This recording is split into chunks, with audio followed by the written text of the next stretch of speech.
Explosive teaching and powerful prayer combined. Live with Pastor Sam Adeosun. It's time for Prayer Life with Pastor Sam Adeosun. Praise the Lord. Hallelujah. Ẹ jẹ́ á gbàdúrà. Ọlọ́run wa àwa yìn orúkọ yín lọ́pọ̀lọpọ̀ fún àánú yín tẹ́ fi hàn, fún ojú rere yín, fún oore ọ̀fẹ́ yín àti ìgbádùn tí à ń gbà lọ́dọ̀ yín lójoojúmọ́. A yìn yín lógo nítorí pé ẹ̀yin Ọlọ́run gbọ́ àdúrà. A dúpẹ́ fún àwọn ẹ̀rí tí à ń gbọ́. A dúpẹ́ fún ohun gbogbo tí ẹ̀ ń ṣe. Bàbá gba ọpẹ́ wa. Mo gbàdúrà fún yín pé etíkẹ́tí tó ń gbọ́ ọ̀rọ̀ mi ní sáà tá a wà yìí, àkókò tí ìbá jẹ́ ní ọ̀dọ̀ yín, ní orúkọ Jésù Kristi, àánú Ọlọ́run yóò sọ̀kalẹ̀ wá bá yín lórúkọ Jésù. Mo ní àánú Ọlọ́run tó ju ohun gbogbo lọ, àánú Ọlọ́run tó ń ṣògo lórí ìdájọ́, ní orúkọ Jésù Kristi yóò sọ̀kalẹ̀ wá bá yín ní sáà yìí lórúkọ Jésù Kristi. Àti àwa àti ẹ̀yin a ó máa yìn Ọlọ́run. Lónìí agbára wà láàyè Ọlọ́run yóò ṣiṣẹ́ fún yín ní orúkọ Jésù Kristi Olúwa wa. Àmín. Tọ́ ẹ̀yin ọmọ Ọlọ́run, mo máa dúpẹ́ lọ́wọ́ Ọlọ́run fún oore ọ̀fẹ́ ńlá èyí tí Ọlọ́run fún yín. Bí Ọlọ́run ti ń bẹ tẹ́mi ẹ̀ ń bẹ láàyè, oore ọ̀fẹ́ Ọlọ́run kò ní fi yín sílẹ̀ lórúkọ Jésù Kristi. A tún lo àǹfààní láti dúpẹ́ lọ́wọ́ ẹ̀yin ọmọ Ọlọ́run bí ẹ ṣe ń nawọ́ sí wa ní oríṣiríṣi ọ̀nà. Ẹ̀yin tẹ́ ń gbàdúrà fún wa, ẹ̀yin tẹ́ ń fi iṣẹ́ ìránṣẹ́ wa tẹ́ fi hàn àwọn ẹlòmíì, ẹ̀yin tẹ́ ń lo iṣẹ́ ìránṣẹ́ wa láti kéde ìrere. Ọlọ́run mi o, àti ẹ̀yin tí ẹ̀ ń fún wa ní ọrẹ tàbí ìdámẹ́wàá tàbí ẹ̀bùn, ẹ̀yin tí ẹ̀ ń wo àwọn àìní wa tí ẹ̀ sì ń bá wa tán, ẹ̀yin tẹ́ ẹ̀ jẹ́ ká di atọrọ jẹ ẹgbẹ́ ẹlòmíì tí ò bá tọrọ wọn ò ní fún, ṣùgbọ́n ẹ gbà fún wa ká tọrọ lórúkọ Jésù Kristi. Ẹ̀yin àti ìdílé yín ẹ ò ní tọrọ ohun rere lórúkọ Jésù Kristi kẹ́tọ́rí gbà. Bọ́lá ti ń bẹ tẹ́mi ẹ̀ bẹ̀ láàyè, ẹ dákun mo gbàdúrà fún yín pé láti sísìn yín lọ kò ní fi ṣe irúpò tí ayé wà, ẹ ó gbé nínú ìrọ̀rùn lórúkọ Jésù Kristi. Ẹ má yẹ ká gbàgbé ẹ̀yọ program wa tí a ní tó ń bọ̀ lọ́nà báyìí, ẹ̀yọ a ní ìpàdé àdúrà kan tó ní agbára, ṣàpè gbogbo program là ń pè ní fire conference ní London ní on the 9th of August lọ́dún yìí. Ẹjọ́ ẹ jẹ́ ká múra, ọjọ́ kan péré ni, kò sí pé bóyá ọjọ́ mẹ́ta ni mi ò ráàyè lọ ní day 1 or day 2, ọjọ́ kan péré ni. Ọjọ́ kan yẹn náà lọ́mọ fẹ́ ká lò dáadáa, fẹ́ ká lò dáadáa. A máa lò tó wákàtí 7 láti aago 5 ìrọ̀lẹ́ títí di aago 12 òru ni la fẹ́ fi gbàdúrà. Bẹ́ẹ̀ ni a fi gbàdúrà, ara yẹ kọrin gan náà ṣùgbọ́n àdúrà ló pọ̀ jù. Mo gbàdúrà lórúkọ Jésù Kristi lẹ́ẹ̀kan sí ta tún fẹ́ ṣe yìí, Ọlọ́run yóò tún lo àǹfààní náà láti jẹ́wọ́ ara rẹ̀ nínú ayé yín lórúkọ Jésù Kristi. Tó bá tún wá di on the 23rd and 24th August yẹn náà ni a ti wà lágbára Ọlọ́run ní orí ọ̀fẹ́ rẹ̀ ní ó ràn wá lọ́wọ́. A ti máa wà ní Freiburg ní orílẹ̀-èdè Germany. Àwọn ará Germany náà ti múra dáadáa dè wá, àwọn náà dẹ̀ ti múra dè wọ́n torí pé Jésù fúnra ẹ̀ ti múra. Ẹ̀rí tí ẹ bá ní orí ọ̀fẹ́ láti cross láti one country to the other, torí Europe ó easy àti travel gẹ́gẹ́ bí nǹkan tán sọ fún wa. A tún pàdé ní fire conference àkọ́kọ́ tá a máa ṣe ní Europe nìyẹn. So a tún jọ pàdé láti ṣe kí ni o, láti fi ẹsẹ̀ ayé wa ká fi lé ọ̀nà tó dára kí ìgbà wa lè dára sí. Mo gbàdúrà ìgbà yín á dáa lórúkọ Jésù Kristi. Wọ́n ní àwọn gẹ́gẹ́ bí ọ̀rọ̀ tó sọ fún wa, wọ́n láwọn kan wà jẹ́ pé ẹ̀rù ń bà wọ́n láti fi details wọn lẹ̀ sórí website. Èmi ò blame wọn o. Pé ká register ká korúkọ wa, nọ́mbà wa kíní kan, kàn farahàn ló dà. A kàn fẹ́ mọ̀ àti ṣe yẹn ní London, a dẹ̀ ti ṣàṣeyọrí ẹ̀. Àwọn ará London lẹ́lẹ̀ jẹ́rìí fún wa pé kò sẹ́ni tó máa fọwọ́ kan identity wa láyé àbádà, a lè dánrú ẹ̀ wò. Ṣùgbọ́n wọn ò mọ̀ wá dáadáa ní apá abẹ yẹn, kì í ṣe pé wọn ò mọ̀ wá ṣùgbọ́n wọn ò rí wa rí. So ẹ̀yin ṣàfarahàn, bá ti farahàn a fi program ilé, a fi George tàbá tún wá fẹ́ ṣe program ní ìlú yín, a ti mọ̀ bí ó ṣe ń lọ. Mo gbàdúrà pé Ọlọ́run yóò lo oṣù August yẹn, elédè òyìnbó máa ń sọ yẹn, wọ́n ní August visitor. Ọlọ́run yóò lo oṣù August yẹn láti bẹ̀ ayé yín wò lórúkọ Jésù Kristi.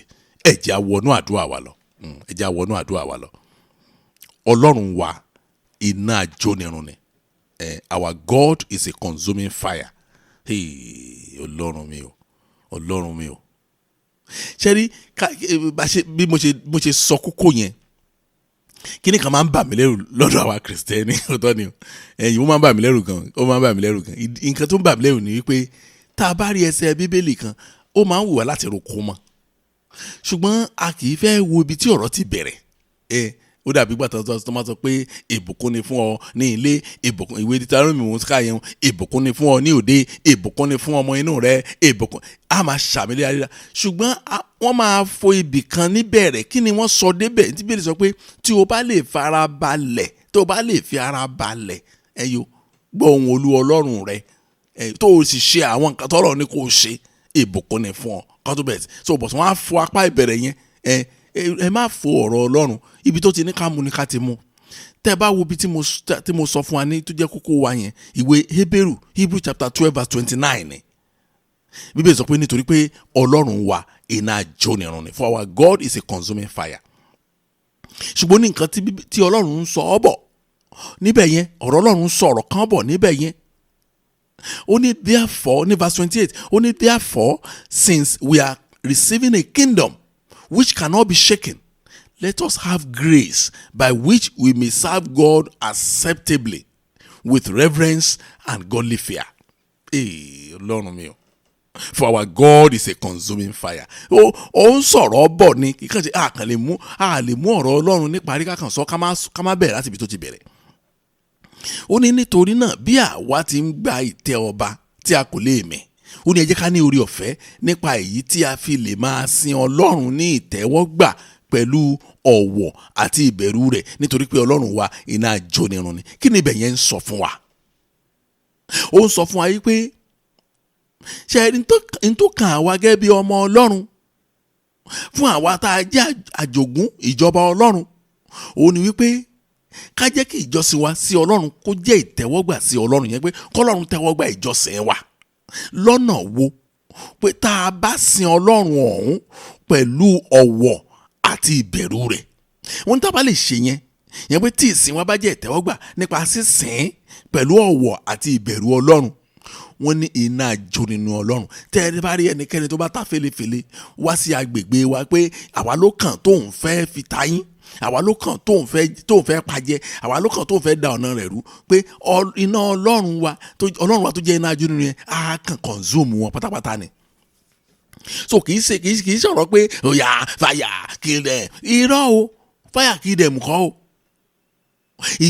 ìbáṣepọ̀ wa pẹ̀lú Ọlọ́run yẹn ó máa naturally láì tiẹ̀ pé fàyà kankan iná jónirun yóò kọjá yóò sì ṣe wọ́n bí wọ́n ṣe ṣojú àwọn la máa wọ́ọ̀nù ara wọn pé o má dọ́dọ̀ ẹ̀ mo máa ọwọ́ mi ìka kan pé mo máa nà lọ́jọ́ sí orí gbogbo apá kan yìí ó ti rọ̀ dànù iná burúkú Ọlọ́run tí wọ́n ti wọ́n àwọn ló máa wọ́ọ̀nù ara ẹgbàá mú ìsọ fún yín àwọn kìnìún kan wà tẹ́ ẹ máa kọ́ nínú àdúrà tá a ràn yín lọ́wọ́ láti gbàdúrà ẹ rí àwọn ó rọrùn fún àwọn pásọ̀ aláìsọ fún yín pé Ọlọ́run jà fún àwọn ọmọ rẹ̀ ìdajì òótọ́ ni kí sẹ́ńtẹ̀nsì yẹn kò kún tó bí ìgbà tí yẹn tán mú òótọ́ mẹ́wàá wá tán wá sọ 5 fún yín bẹ̀ tán kó 5 pamọ́ ní irọ́ ni ǹjẹ́ Ọlọ́run jà fáwọn ọmọ ẹ̀ yes mo máa ń sọ abẹ́ ìgbọ́bọ́ ṣe ń sọ Yorùbá ni wọ́n á ní ògbéni níjà kẹ́rù ó ba oníjà Ọlọ́run bá bẹ̀rẹ̀ sí jà fún àwọn ọmọ ẹ̀ tán ọmọ Ọlọ́run á tún máa bá Ọlọ́run bẹ̀bẹ̀ pé àìsàn ó ti lè pọ̀ ju mi sọ pé mi ní kẹ́ ṣe ayé ẹ̀ báyìí ó ti pọ̀ ju bẹ́ẹ̀ ni mo sọ fún yín tá a ti rí dáadáa ni ṣùgbọ́n òótọ́ ọ̀rọ̀ ọbẹ̀ ni wípé Ọlọ́run ń jà fún àwọn ọmọ rẹ̀ tó bá sìn ní ọ̀nà ìtẹ́wọ́gbà nípa fífi ọ̀wọ̀ fún Ọlọ́run àti nínú ìbẹ̀rù rẹ̀ tàbá sìn Ọlọ́run nínú ọ̀wọ̀ àti ìbẹ̀rù rẹ̀ Ọlọ́run lè kò sí tọ́lọ́run lè jáde fún ọmọ ẹ̀ bẹ́ẹ̀ so kì í kàn jẹ́ pé Ọlọ́run jà fún àwọn ọmọ ẹ̀ ó lójú ọmọ o ẹgbà mú sọ fún yín ó dà ẹ má jẹ́ ká fi àkókò ṣòfò rárá má jẹ́ ká fi àkókò ṣòfò rárá ṣẹ́rí mo ti máa ń sọ ọ̀rọ̀ kan léra mo tún fẹ́ rìpíìtì ẹ̀ lónìí ẹ wo kì í ṣe pé bẹ́ẹ̀ ṣe lè gbàdúrà tó mọ́mí ṣe gbọ́rọ̀ mi dáàdì ṣọ́rọ̀ mi yé yín tí ẹ̀ sínú àwọn tó ń gbàdúrà ẹ má jẹ́ àtàrà wá jẹ́ ẹ̀dúrà mi lẹ́yìn ìgbà tẹ́ ẹ bá dé àwọn ìjọ kan àní wọ́n sọ fún mi ọdún tó sọ fún mi náà mi kọ́kọ́ fẹ́ gbàgbọ́ wọ́n ní àwọn ìjọ kan tó bá fẹ́ ṣe crossover ìyẹn pé program tá a máa ń ṣe ní Ibrahim Covenant yẹn tá a máa gbàdúrà ní 31st mọ́jú on 1st ọdún tuntun wọ́n ní ìjọ yẹn wọ́n máa gba 365 prayer points.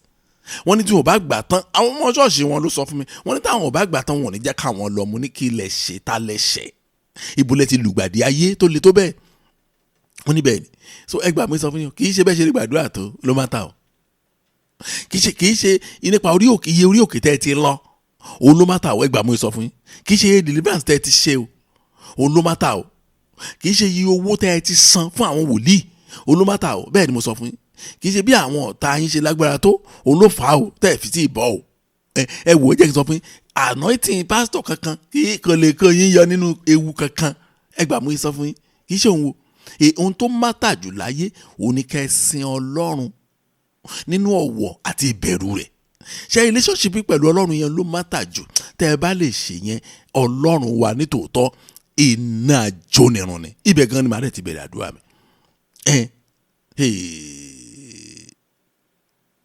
ṣe rí kókó tí mo sọ yẹn òun ni level bí ìjà Ọlọ́run á ṣe pọ̀ tó bàbá ṣe súnmọ́ Ọlọ́run tó òun ló ṣe ń gbèjà ọmọ ẹ̀ tó abẹ́ẹ̀rí New Testament ni tí wòlíì yẹn tó oh God tí àwọn ẹranko búburú tó dẹ̀ wá tó dẹ̀ pa àwọn ọmọ yẹn jẹ lónìí wọ́n á fọ tí pásítọ̀ lórí wọ́n á fi ti lórí tí ẹ̀yọ́ èyí tó gbàgbọ́ nínú fáyà èyí tó gbàgbọ́ nínú ìpè á wá bẹ̀rẹ̀ ìpè ńlá láyé àdúrà dẹ́ntàdúrà ẹ̀gàn ògbà kò sí nǹkan tá a ṣẹlẹ̀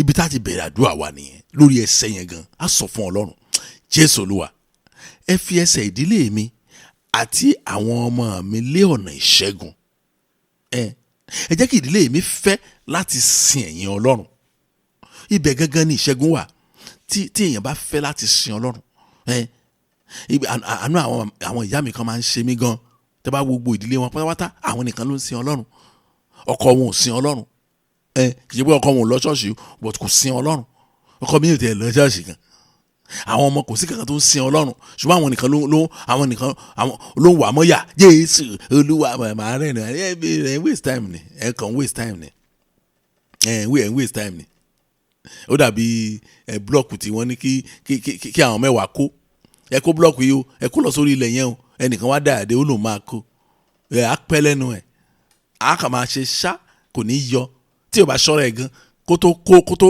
ibi tó ń já sí kó tó lọ gbé mi wá ọ̀tá ti jí gbé inú ẹ̀ ọ̀tá ti fọ́ blọọkù mi wọ́n ti fọ́ blọọkù mi mọ́ lọ́wọ́ oh Lord take my family's feet on the path of victory let my family love to serve you Olúwa ẹ fi ẹsẹ̀ ìdílé mi ẹ fi lé ọ̀nà ìṣẹ́gun ẹ jẹ́ kí ìdílé mi fẹ́ láti sin ẹ̀yin Ọlọ́run kó fẹ́ ẹ jẹ́ kí ọkọ mi fẹ́ láti sìn yín ẹ jẹ́ kí àwọn ọmọ mi fẹ́ láti sìn yín ẹ dákun mọ́ mi ibẹ̀ ni ayọ̀ yín wà ẹ jẹ́ kí aya mi fẹ́ láti sìn yín dáàdì ibi tí ayọ̀ yín wà mò ń sọ fún yín yẹn Jésù Olúwa ẹ fi ẹsẹ̀ ìdílé mi lé ọ̀nà ìṣẹ́gun Olúwa ẹ jẹ́ kí ìdílé mi fẹ́ láti sìn yín ẹ jẹ́ á gbàdúrà bẹ́ẹ̀ ní orúkọ Jésù Ọlọ́run ayérayé mo gbàdúrà Olúwa ẹ fi ẹsẹ̀ ìdílé mi ẹ fi lé ọ̀nà ìṣẹ́gun ẹ jẹ́ kí ìdílé mi fẹ́ láti sìn yín tá a bá sìn yín dáadáa ìṣẹ́gun á jẹ́ tiwa nírọ̀rùn láì gbààwẹ̀ láì gbàdúrà àgbàkú Olúwa ẹ ṣàánú fún mi ẹ jẹ́ kí ìdílé mi fẹ́ ẹ fi ìfẹ́ ìjọsìn yẹn fi sí wa lọ́kàn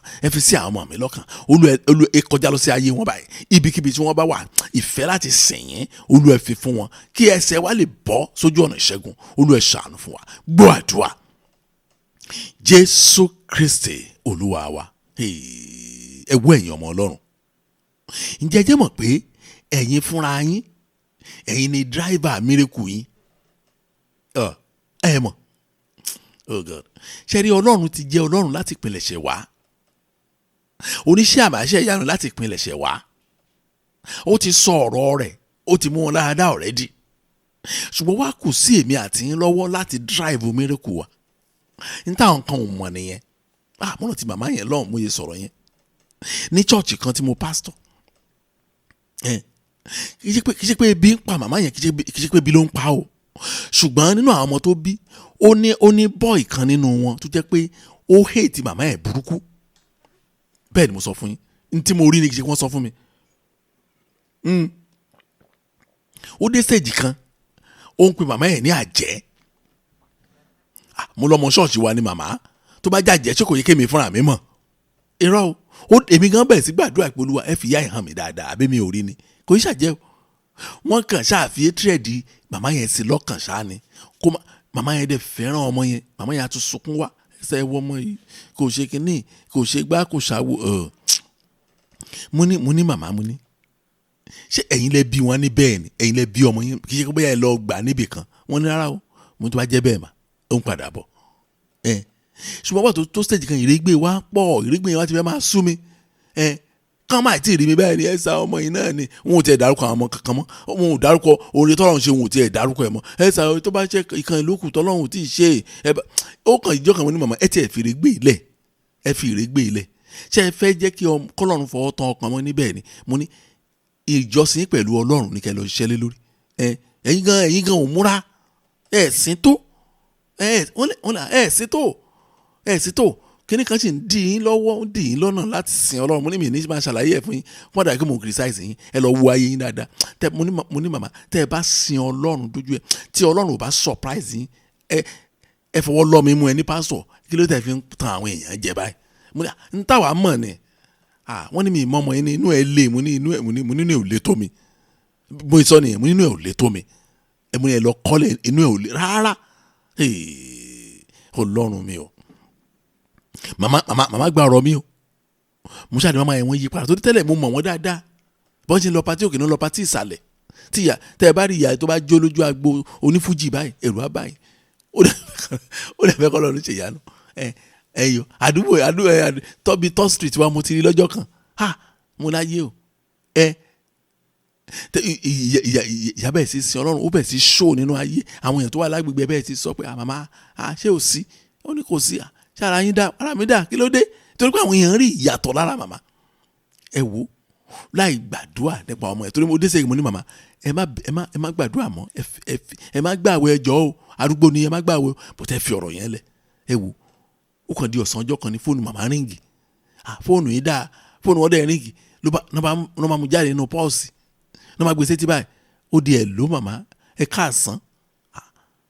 Ohun ọmọ wọn yẹn náà ń gbọ́ o ìyẹn bọ́ ìyẹn ohun ẹ̀ náà ń gbọ́ o ṣùgbọ́n ṣe pé ìyanu kan máa jẹ́ pé èèyàn ò ní gbàgbọ́ wọ́n á pe orúkọ ẹ̀ wọ́n ní ṣé wọ nìyà wọ́n ní bẹ́ẹ̀ ni wọ́n ní báwo ni wọ́n dáadáa ni wọ́n ní màmá ẹ pẹ̀lẹ́ ó ní ṣé o ó ní mo kàn ní kí n bí ní ṣé ẹ ti jẹun.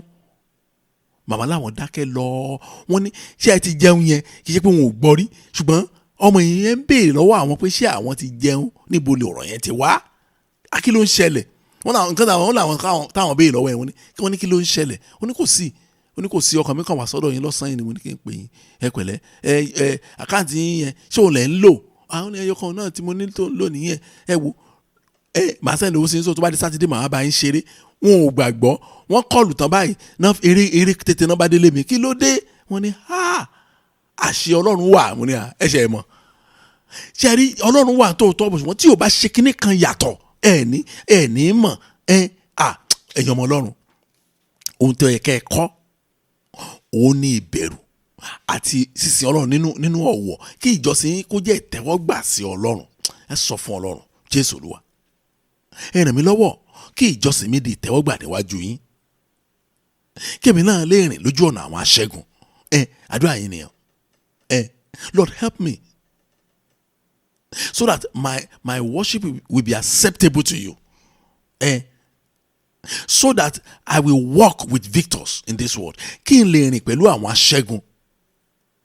Olúwa ẹ ràn mí lọ́wọ́ kí ìjọsìn mi kó lè di ìtẹ́wọ́gbà níwájú yín. Kébì náà lè bá àwọn aṣẹ́gun rìn. Ẹ jẹ́ á gbàdúrà bẹ́ẹ̀ ní orúkọ Jésù ní orúkọ Jésù. Olúwa ẹ ràn mí lọ́wọ́ Olúwa ẹ ràn mí lọ́wọ́ lónìí Olúwa ẹ ràn àwọn ọmọ mi lọ́wọ́ lónìí kí ìjọsìn wa kó lè jẹ́ ìtẹ́wọ́gbà níwájú yín. Kí káwa náà lè bá àwọn aṣẹ́gun rìn. A fẹ́ bá àwọn aṣẹ́gun rìn. A gbọ́dọ̀ bá àwọn aṣẹ́gun rìn. Ó wà láti bá àwọn aṣẹ́gun rìn lórúkọ Jésù Kristi. Olúwa ẹ ràn wá lọ́wọ́ Olúwa ẹ ràn wá lọ́wọ́ kí ìjọsìn wa di ìtẹ́wọ́gbà níwájú yín. Olúwa ẹ ràn wá lọ́wọ́ o Olúwa ẹ ràn wá lọ́wọ́ kí ìjọsìn wa di ìtẹ́wọ́gbà níwájú yín. Olúwa ẹ ṣàánú fún wa Olúwa ẹ ṣàánú fún wa Olúwa ẹ ṣàánú fún wa ní orúkọ Jésù Kristi. Olúwa ẹ ṣàánú fún wa gbọ́ àdúrà Jésù Kristi Olúwa wa. Ẹ̀yin ọmọ Ọlọ́run ǹjẹ́ jẹ́ mọ̀ pé ẹni tí Ọlọ́run ò bá kálé mọ́ òun ló ń fara pa nínú ayé kò yé ẹ̀ tọ́lọ́run bá kálé mọ́ kó fi iná rẹ̀ yíká. Irú wọn lè máa ń gbọ́ pé wọ́n jẹ́ victim, irú wọn lè máa ń gbọ́ pé wọ́n ti forí kó, irú wọn òun lógún mú lọ, irú wọn náà máa ń sàásí tó máa ń ràn wọ́n ìgbà tọ́lọ́run kálé mọ́. Ó dàbí ilé tá a kọ́ tí ò ní fence, kò ní security, kò ní anything.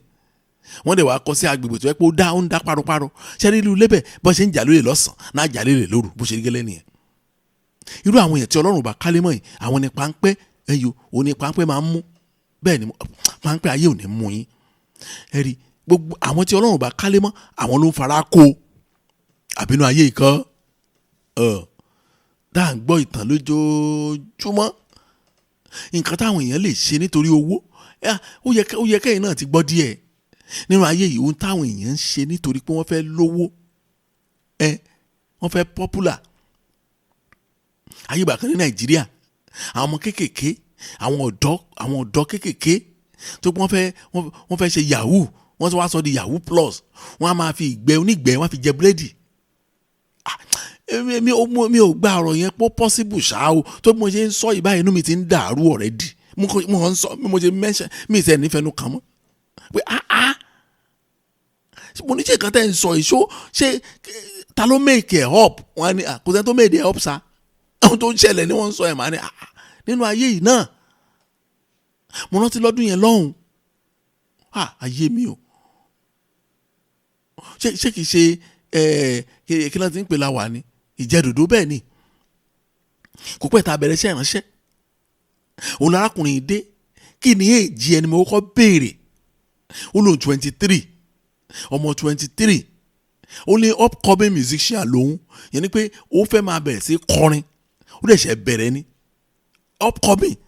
Yẹn ni pé ó lóun ní track orin kan tó ń ṣe ní studio, ó ní òun fẹ́ jẹ́ kí n gbọ́ wò, ló bá bẹ̀rẹ̀ sí play. Wọn ò mí ìmọ̀ kan tó ń sọ àwọn regerege bẹ́ẹ̀ lágaraga bá náà ni o, ó rap náà nú ẹ̀ ní kò tiẹ̀ yé mi tó ń sọ, ṣùgbọ́n mo ló dùn náà bí mi tiẹ̀ mọ̀ tó bí ò tiẹ̀ dùn létí mi múra ó dáa náà.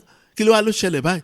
Wọ́n ní kí n jọ, ó ní iṣẹ́ wo ni mo lè ṣe fóun iṣẹ́ wo ni mo lè ṣe fóun tóun á fi bú jáde ní Nàìjíríà tó pé wọ́n máa gbọ́ orin pé òun fẹ́ fi sí íńtánẹ́ẹ̀tì ní tí wọ́n máa stream ẹ̀ ní Spotify worldwide. Mo ní iṣẹ́ tí mo lè ṣe, mo ní kí ni èjì ẹ̀ náà? Ó wá sọ fún mi 23. Ta ló ní kó wá bá mi? Ó ní sísítà ọ̀hún, sísítà àbò ìbolo tí mo sísítà ọ̀hún. Ó ní òun ló ní kí n wọ́n ló ní kó òun wá sẹ́ẹ̀. Mi ì tẹ́ ọmọ kan tí màá sọ. Pàrọ̀ tó máa sọ̀rọ̀, ó ní ẹ̀sà, ó ní kí n jọ nǹkan tẹ́ máa ṣe fóun yẹn. Ó ní òun wá option míì ni because òun ti lọ bá àwọn dádì kan pé wọ́n sọ pé kíní bèlúbèlú ní wọ́n máa fi ṣe. Mo ní kí ló jẹ́ bèlúbèlú? Ó ní tí wọ́n bá lanu tó bá lanu sílẹ̀ báyìí, ó ní kíní kan wà ní òkè ahọ́n. Ó ní ayé mi o, kíní kan wà ní òkè ahọ́n tó wà lọ́ọ̀kan tẹ̀ máa wò lọ́ọ̀kan báyìí ló lanu burúkú olólà sí mi lọ́jọ́ yẹn tó lanu sílẹ̀. Mo ní kíní tí mo ń wò lọ́ọ̀kan yẹn ló sọ pé wọ́n máa fi ṣe. Ó ní ṣé tiẹ̀? Ó ní ara ó ní tó nǹkan. Ó ní ẹjọ́ ṣé tán bá gé kíní ẹnìkan bẹ́ẹ̀ yẹn ṣé ẹni yẹn sì máa wà ní ààyè? Èmi ò mọ̀ o, mi ò mú bẹ́ẹ̀ lọ àwọn dókítà ni o, ṣó lè wà láàyè tàbí ṣó tọ̀ lè gbádùn ara ẹ̀? Wọ́n lò náà máa fi ṣe kíní yẹn fóun.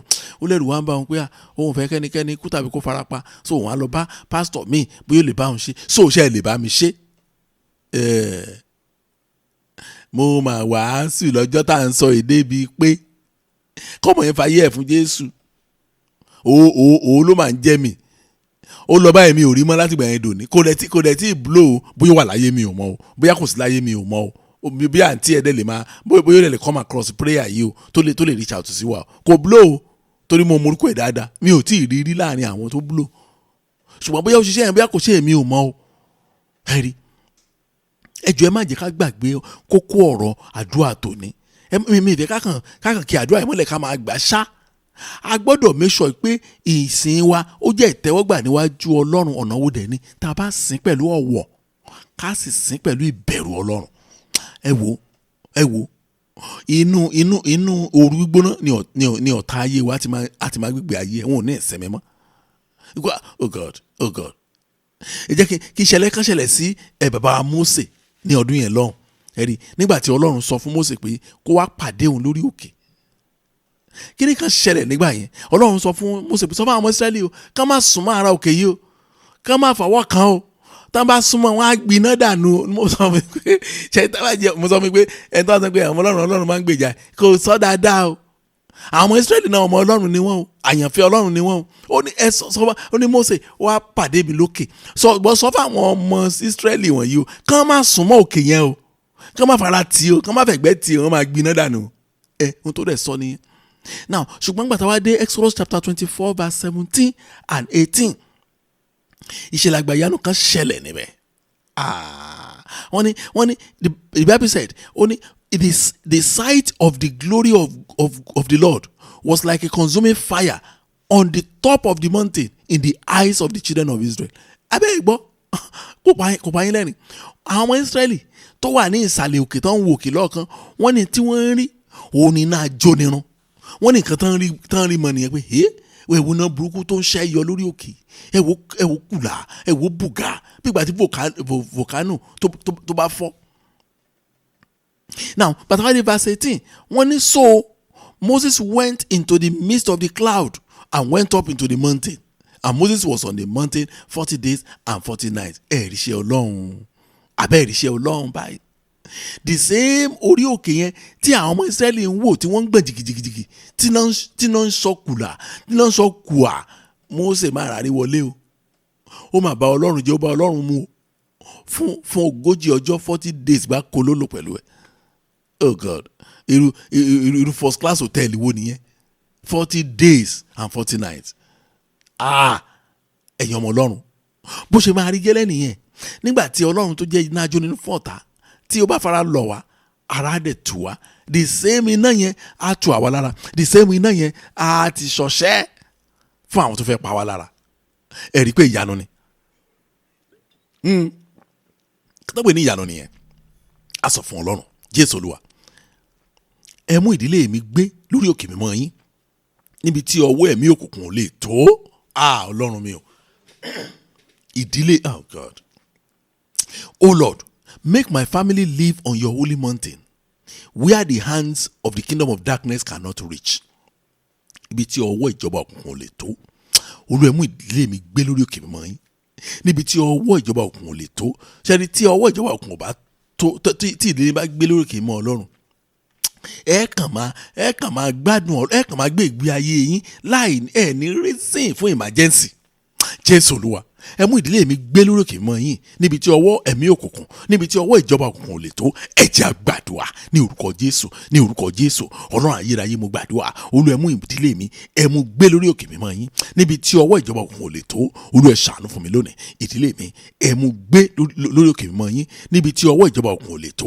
Olúwa ẹ ṣàánú fún wa níbi tí ọwọ́ àìsàn ò lè tó níbi tí ọwọ́ ìpadàsẹ́yìn ò lè tó níbi tí ọwọ́ ìdádúró ò lè tó níbi tí ọwọ́ ìdúró lójú kan ò lè tó. Lórúkọ Jésù Kristi ẹ mú ìdílé mi ẹ mú wa gbé lórí òkè mímọ́ yín ẹ mú àwọn ọmọ mi ẹ mú wọn gbé lórí òkè mímọ́ yín níbi tí ọwọ́ ìṣòro ò lè tó. Lórúkọ Jésù Olúwa ẹ ṣàánú fún wa Olúwa ẹ ṣàánú fún wa Olúwa ẹ ṣàánú fún wa Olúwa ẹ jẹ́ ká rí àánú gbà Olúwa ẹ jẹ́ ká rí àánú gbà Olúwa ẹ jẹ́ ká rí àánú gbà. Gbọ́ àdúrà Jésù Kristi Olúwa wa. Mo rí ìrírí kan ẹyọ tó máa ń pa mí lẹ́yìn ní every time. Mo máa ń béèrè lọ́wọ́ àwọn míì ò tá a bá súnmọ́ ara dáadáa máa ń béèrè lọ́wọ́ wọn. Tí máa rí ẹ̀yin ọmọ Ọlọ́run èmi àti ìránṣẹ́ Ọlọ́run kan tẹ̀ ti sọ lẹ́nu ọjọ́ mẹ́ta. Mo ní kíní ẹ̀yin ó máa ń yà mí lẹ́nu gan. Ẹ̀yin tẹ̀ wá ń lo ìwé lẹ́ máa sábà ṣe irú ẹ̀ jù. Tẹ́ bá wo DM yín bóyá lórí Facebook lórí WhatsApp lórí Instagram lórí kíní kan orúkọ yín máa wà ń bẹ̀ but picture ní síbẹ̀. Ẹ máa yẹ picture yín kúrò. Picture yín máa ṣòfò tàbí ẹlòmíì akàngbé flower sí ẹlòmíì àgbé àwòrán ẹranko ó lè jẹ́ lion sí ẹlòmíì àkàngbé bébì ọmọ ó lè jẹ́ bébì la gbé sí. Àwọn tí mo kàn ń béèrè lọ́wọ́ ẹ̀ ń gbà kan kí ló tẹ́ fi picture yín sára kí ni ẹ̀mí ò dá yín mọ̀ picture yín ò sí lórí DM yín ní tẹ́ máa gbọ́ ni pé àwọn tó máa mórúkọ yẹn lọ sí máa mórúkọ yẹn yálé kiri ni màá rẹ́rìn oh Lord ní ayé íńtánẹ́ẹ̀tì ẹlẹ́rìí bẹ́ẹ̀ lè hide fún ẹnikẹ́ni. Ta ló sọ mi pé fọ́tò nìkan náà fi ń ba ti yẹn jẹ́ ṣẹ́nìkan mo ń bá àwọn ọmọ mi kan sọ̀rọ̀ some days ago ní wọ́n ti bọ́ sí last weekend ó ti bọ́ sí last weekend. àwọn ló béèrè yẹn lọ́wọ́ mi, mo ní ṣé wọ́n sọ fún yín pé fọ́tò nìkan ni wọ́n mú káàkiri, wọ́n mú yálé kiri. Mo ní ṣé gbogbo irú nǹkan bá wọ̀n yẹn, mo ní kò ní nǹkan kan ṣe tẹ́ ẹ bá ní ìbáṣepọ̀ pẹ̀lú Ọlọ́run, kò ní nǹkan ṣe rárá àtọ́. In fact ó yẹ kẹ́ ẹ máa volunteer fọ́tò yín fáwọn èèyàn gan tán bá ní ìdí ẹ̀. Má sọ fún ọmọ ní irú àwa yìí tó jẹ́ pé fọ́tò wa ó ti ya yẹ̀yẹ́ sí íńtánẹ́ẹ̀tì, yẹ̀yẹ́ èwo lẹ fẹ́ mú bẹ̀ tẹ́ ẹ̀ rí mú. Àwọn ní ààyè mọ̀ pé Pastor Sam lẹ́yìn mu ní torí pé èmi kórí méjì wá sáyé. Èmi náà ṣiṣẹ́ débẹ̀ ni, mo bá Ọlọ́run rìn náà ni. Ó ní kò sí bẹ́ẹ̀ ni mo sọ pé kò sí nǹkan míì.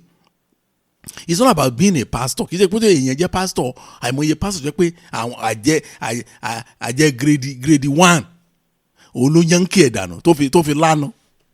Ṣùgbọ́n ìbáṣepọ̀ wa òun ló mátà. Ó yà mí lẹ́nu.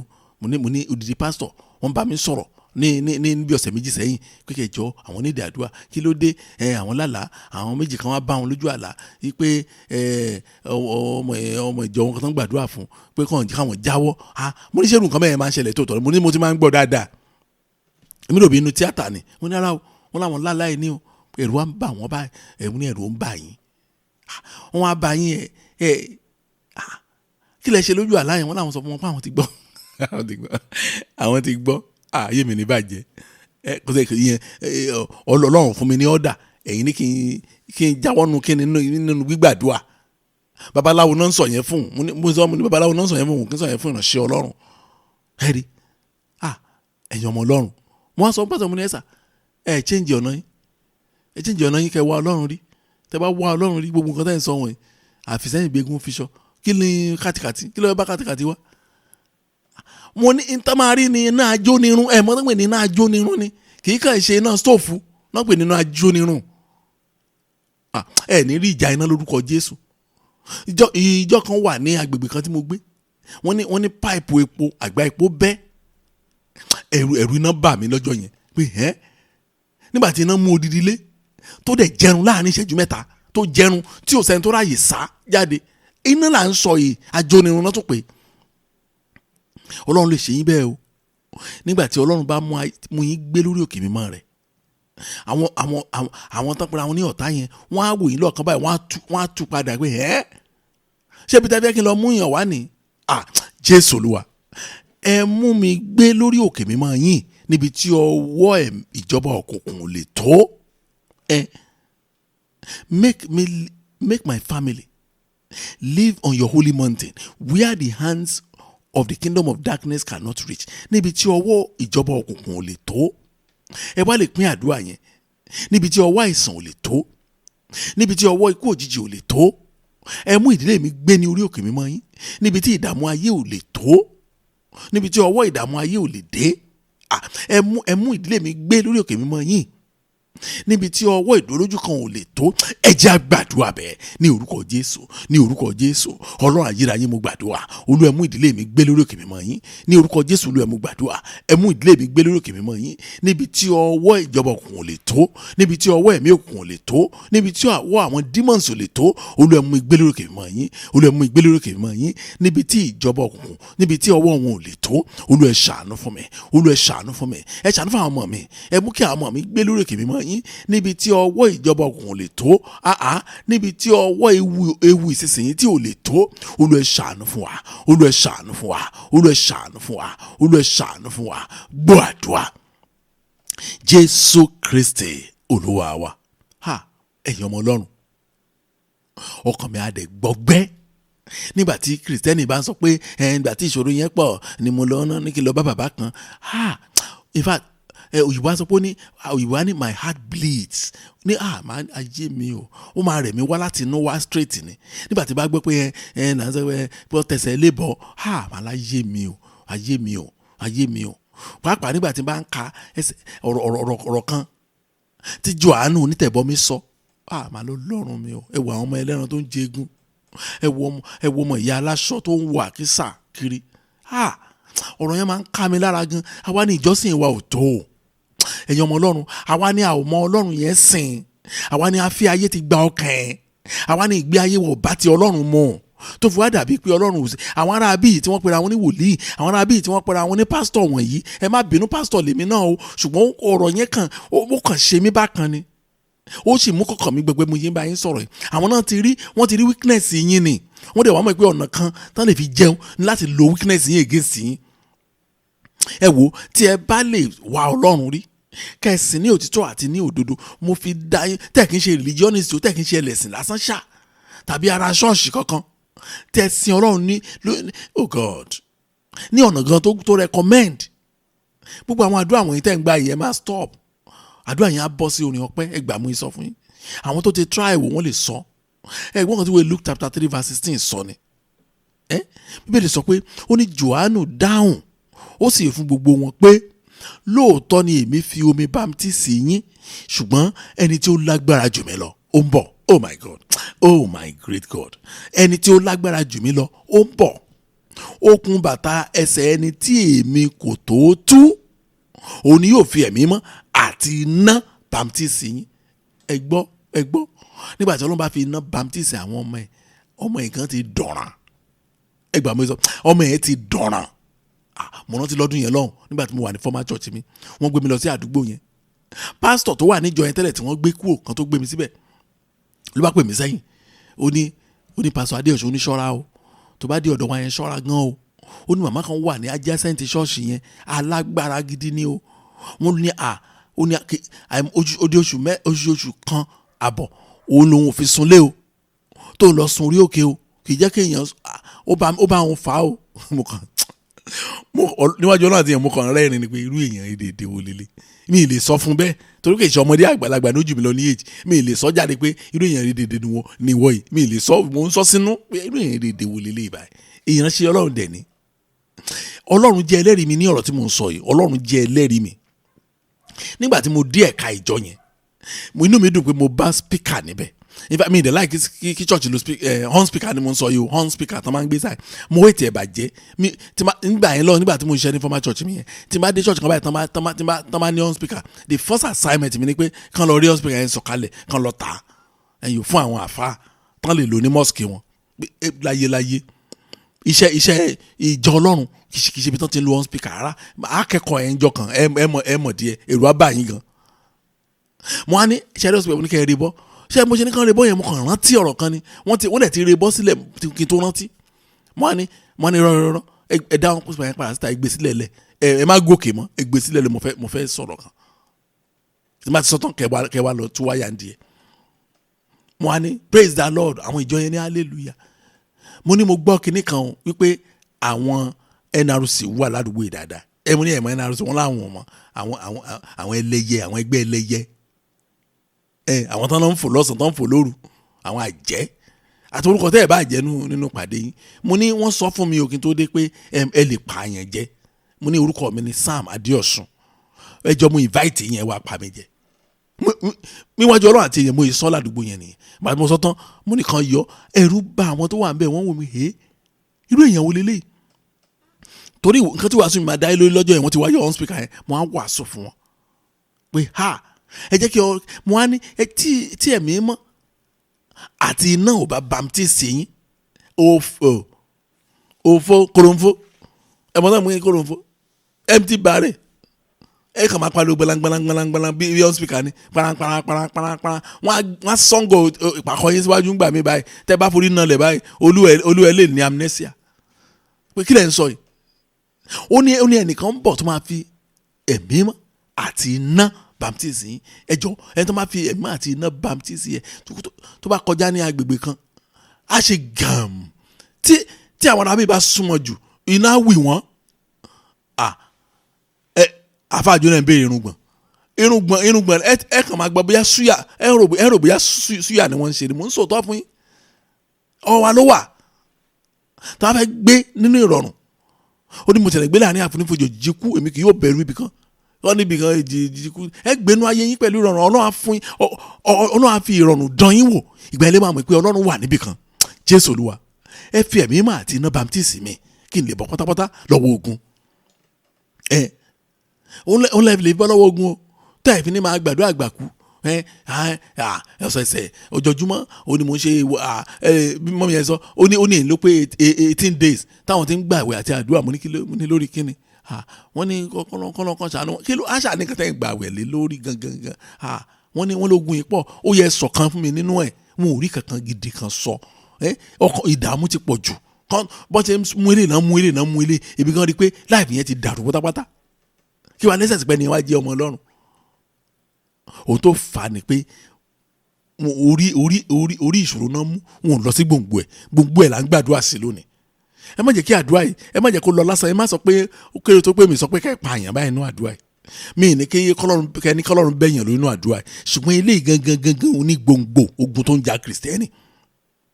Oh Lord, baptize me with the Holy Spirit and fire so I can be free from battles.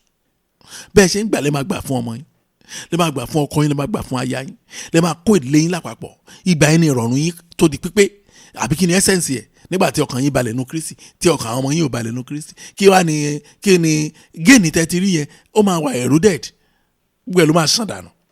Jésù Olúwa ẹ fi ẹ̀mí mà àti iná baptisi mi ẹ fi ẹ̀mí mà àti iná baptisi àwọn ọmọ mi ká lè bọ́ pátápátá lọ́wọ́ ogun ẹ jẹ́ á gbàdúrà bẹ́ẹ̀ ní orúkọ Jésù Ọlọ́run ayérayé mo gbàdúrà Olúwa ẹ fi ẹ̀mí mọ́ àti iná baptisi mi ẹ fi ẹ̀mí mọ́ àti iná baptisi àwọn ọmọ mi ká lè bọ́ pátápátá lọ́wọ́ ogun Olúwa ẹ fi ẹ̀mí mọ́ àti iná ẹ fi baptisi wa ká lè bọ́ pátápátá lọ́wọ́ ogun ní orúkọ Jésù Kristi ẹ̀mí mọ́ àti iná Olúwa ẹ fi baptisi mi ká lè bọ́ pátápátá lọ́wọ́ ogun ká lè bọ́ pátápátá lọ́wọ́ ìṣòro ká lè bọ́ pátápátá lọ́wọ́ ẹ̀mí òkùnkùn ká lè bọ́ pátápátá lọ́ làálàá lórúkọ Jésù Kristi láà lè bọ́ pátápátá lọ́wọ́ òṣì ká lè bọ́ pátápátá lọ́wọ́ àìsàn Olúwa fi ẹ̀mí àti iná baptisi mi gbọ́ àdúrà Jésù Kristi Olúwa wa.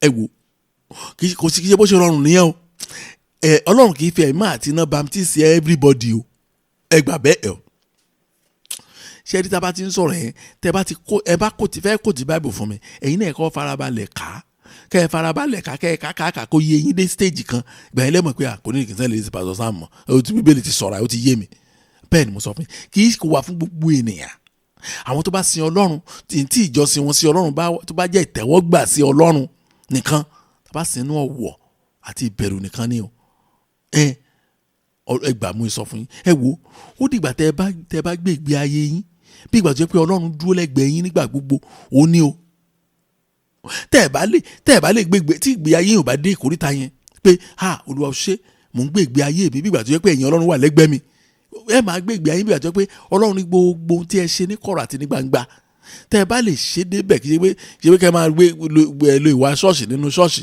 kẹ́ ẹ máa lo ìwà tó ẹ fẹ́ tẹ́ bá ti ṣoṣorí ọ̀fẹ́ tán ìyẹn kọ́ là ń sọ. ilé òyò ẹnikẹ́ni sílẹ̀ pé mo jẹ́ pásítọ̀ pé mo jẹ́ wòlíì pé mo jẹ́ àlùfáà pé mo jẹ́ bíṣọ́ọ̀bù pé mo jẹ́ kíní kan pé mo jẹ́ worship leader pé mo jẹ́ Sunday school teacher pé mo jẹ́ ọ̀ṣà ìyẹn ò ní nǹkan ṣe pẹ̀lú ọ̀rọ̀ tá à ń sọ yìí. a gbọ́dọ̀ gbé ìgbé ayé wa bí ìgbà tó jẹ́ pé Ọlọ́run àtàwa àjọ ń gbénu yàrá kan.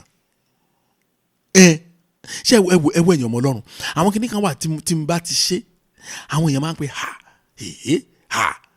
ó dẹ̀ máa ń yà mí lẹ́nu tó bá ń yà wọ́n lẹ́nu ìdí ẹ̀ ní wípé n táwa ṣe gangan ni normal thing tó yẹ kí kìrìsìtẹ́nì ṣe normal ṣẹlẹ̀ kan ṣẹlẹ̀ lẹ́nu mẹ́ta ẹ̀ àwọn mọ́mì kan lè wọ́n pè mí wọ́n ní kí n jọ wọ́n sẹ́ndì owó kan wọ́n lówó yẹn o nǹkan tó wà fún ni wípé àwọn pásítọ̀ sí yín àti àwọn coordinator sí yín ní kẹ́ bá mi fún àwọn adarí ìjọ ní kẹ́ fún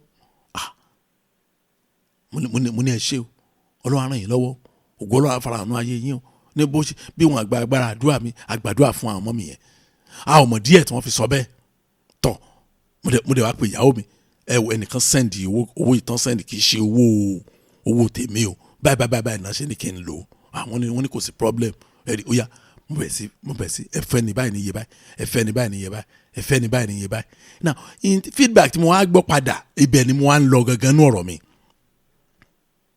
ní ìgbàjá mo wá bá mi pé kí ni ẹ dẹ̀ ju àwọn èèyàn lójú kí n ka mẹ́sẹ̀gì ẹ̀yọ ẹni àmì àka mẹ́sẹ̀gì ẹ̀ pé ó ga o this is great faithfulness kí ni kan owó ẹnìkan ti yẹ kọ́ owó tó ń mọ̀ nípa ẹ̀ tó ń lálàá ẹ̀ wọ́n dẹ̀ fún àwọn dáàdì dẹ̀ pín fún wa what a faithfulness. àwọn náà wà ní bó ṣe kó rí ṣe normal thing, bó ṣe kó rí nìyẹn, báyé tí wá ṣe rí nìyẹn. wọ́n ṣà ń da wọn lò, ilé ìbá sọ tiẹ̀ wọ́n á da lò, ilé ìbá sọ tiẹ̀ wọ́n á da lò.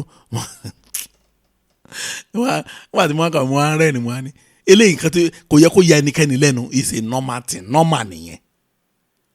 téèyàn bá wá gbà jọba mi fẹ́ ni báyìí lówó ló bá mú un lánàá, ó ti ṣẹ̀dá ẹ̀ nìyẹn, ìṣẹ̀dá ara ẹ̀ ló ṣe níbí, kì í ṣe nìyẹn. ẹni ṣàrówó yẹn náà ó ti rí náà rẹ̀ di, ṣùgbọ́n ohun tó wò yẹn ti gbà sọnù nínú ayé ẹ̀ kò lè, òun gan ò lè quantify ẹ̀. so ìlú náà lówó, owó tó ṣe é pè. ẹ wo mo kàn lo àpẹẹrẹ yẹn ni o, tí ó dìgbà tá a bá tó gbé ìgbé ayé wa bí ìgbà tó jẹ́ pé Jésù wà níbẹ̀. ẹ jọ̀ọ́ nígbà tí mọ́mí yẹn sẹ́ndì mẹ́sẹ̀gì sí mi, ta lórí kò sẹ́dá Ọlọ́run alààyè kan tó lè rí mẹ́sẹ̀gì yẹn àfi tí n bá fi hàn yàn.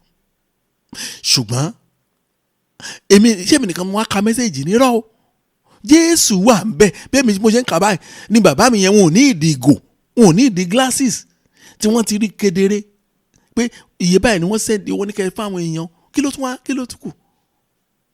Pastor Sam ẹjọ́ bá mi fún ẹni ní owó ẹ̀yin o, tẹ bá rí àwọn tí ọmọ wọn fẹ́ lọ school o, báyìí jọ má ti wọ ẹnìkan báyìí pọ́n àwọn ọmọ yín ṣé wọ́n sanwó section yìí wọ́n ti sanwó dá àmàsàn ti next one, ẹnìkan ló sẹ́ndì owó wọn ni ká fún àwọn tá a bá fẹ́ fún, so ọmọ yín ni mo fẹ́ fún àtẹ̀yìn ẹ ṣe ẹlòmíràn ni wọn ò tí ì san, wọn tẹ̀ jẹ́ gbèsè ó dẹ̀ gbà. torí pé nǹkan tẹ̀mí rí ni wípé bí mo ṣe ń ka mẹ́sẹ̀gì yẹn, Jésù rèé níbi ìpàkọ́ mi ń bì í, tí mẹ́sẹ̀gì yẹn hàn gàdàgbà èmi tẹ̀mí sì máa ranjú mọ́ fóònù, Jésù ní ìdàtí ranjú mọ́ fóònù, ó ti rí kedere.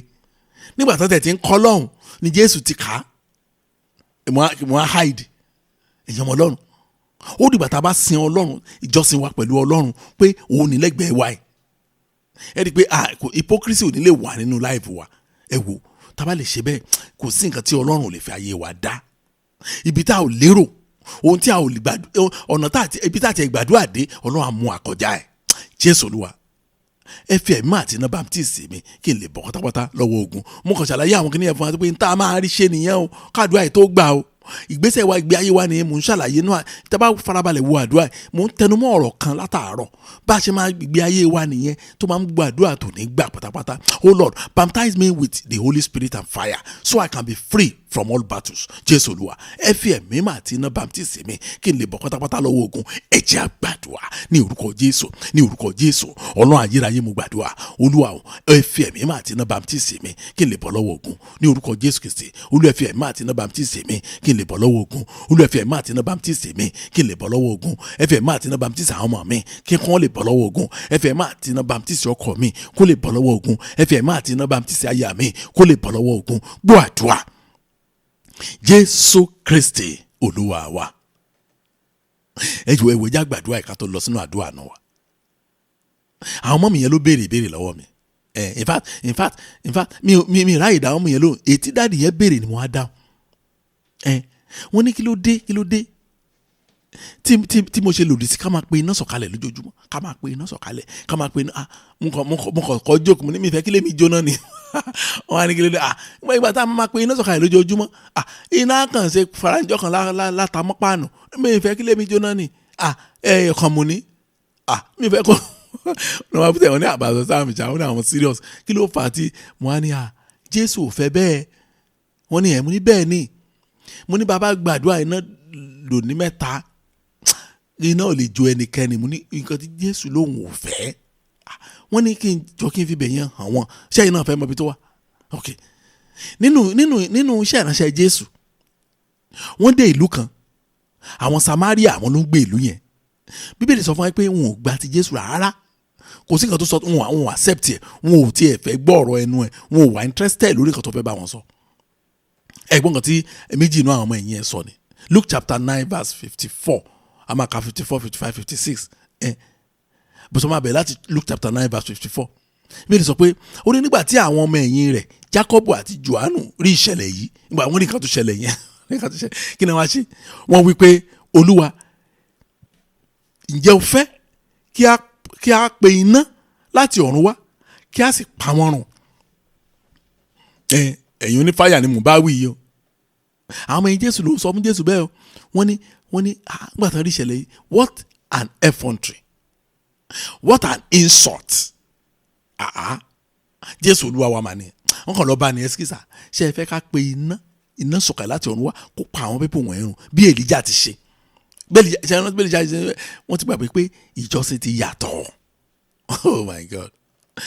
Verse 55, ó ní ṣùgbọ́n ó yí padà, ó sì bá wọn wí. Ó wí pé ẹ̀yin kò mọ irú ẹ̀mí tí ń bẹ nínú yín. Wò ṣe ti gbọ́, ẹ̀yin ní fáyàfáyà, mọ irú ẹ̀mí tó wà nínú yín. Tẹ́ bá mọ ẹ̀mí tó wà nínú yín kì í ṣe ẹ̀mí fáyà lọ́n fún yín. Verse 56 wá ní nítorí ọmọ ènìyàn kò wá láti pa ẹ̀mí ènìyàn run bí kò ṣe láti gbà á là. Wọ́n sì lọ sí ìletò mi. Jẹ́ ti rí bẹ́yìn. Inú Jésù ò dùn sí ká máa fáyà ìdànù fáyà irọ́ inú ẹ̀ ò dùn sí. Wọ́n ní ṣé ká pe iná sọ̀kalẹ̀ ṣé ká fáyà àwọn ìdànù. Jésù ní irọ́ ẹ má fáyà ẹnikẹ́ni o. Ó dàbí kẹ́yìn gan mọ́rú ẹ̀mí tẹ́ ẹ ní mọ́rú ẹ̀mí tẹ́ ẹ ní mọ́rú ẹ̀mí tẹ́ ẹ ní.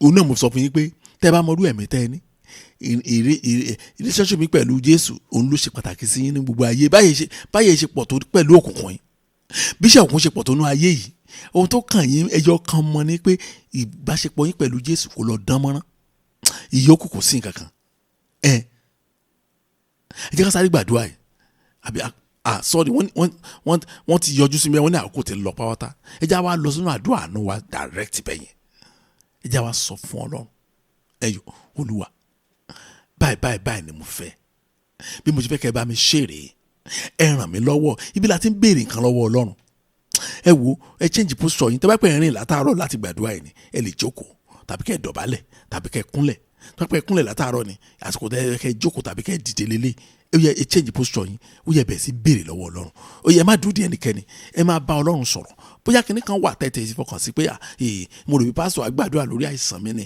mo rò bí pásítọ̀ àgbàdúrà lórí kìnnì kan ó yẹ ẹ̀yin náà gbà báyìí àsìkò ti wà fún yín láti béèrè báyìí tó pé mo gbàgbọ́ mi ni pé kò sí nǹkan tẹ́ ẹ̀ mọ̀ nípa ayé yín mo ṣe fẹ́ kẹ́ bẹ̀rẹ̀ sí tọ́ọ̀chì ẹ̀ báyìí bí mo ṣe ń bá yín sọ̀rọ̀ yìí ọkàn mi lọ tààrà sọ́dọ̀ àwọn ọmọ tó ń fún àwọn òbí wọn ní ìṣòro ẹ gbàdúrà lórí àwọn ọmọ yín ó dàbí pé òjò àánú kan ń rọ̀ lọ́wọ́lọ́wọ́ báyìí ẹyọ tó máa ṣiṣẹ́ lórí àwọn ọmọ yín ẹ máa sọ fún Ọlọ́run bẹ́ẹ̀ ṣe fẹ́ kẹ́ ẹ sọ fún ṣé iṣẹ́ kan lẹ bèrè tẹ́ ẹ̀ rí ni ṣé ọ̀rọ̀ ọkọ ni àbí ọ̀rọ̀ ìyàwó àbí ọ̀rọ̀ ọmọ ṣé ọ̀rọ̀ ìtẹ̀síwájú ni àbí ọ̀rọ̀ òwe ìgbélu èyí tí ì bá jẹ́ níbẹ̀ ẹ máa sọ fún Ọlọ́run ẹ má sọ pé ó sú yín o ẹ má sọ pé ó ti rẹ̀ yín o ẹ má ronú padà sẹ́yìn o ẹ máa wo Jésù olùpilẹ̀ṣẹ̀ àti aláṣepẹ̀ ìgbàgbọ́ yín ó yẹ máa gbàdúrà ẹ dákun ẹ máa gbàdúrà ẹ yo òjò àǹfààní òjò yìí ó máa kásẹ̀ ń sìn àǹfààní ìtarí ó máa kásẹ̀ ní ìsìn ṣùgbọ́n mo fẹ́ kẹ́ ẹ rí àǹfààní náà lò ẹ gbàdúrà ẹ má dúró di ẹnikẹ́ni Jésù ayérayé Olúwa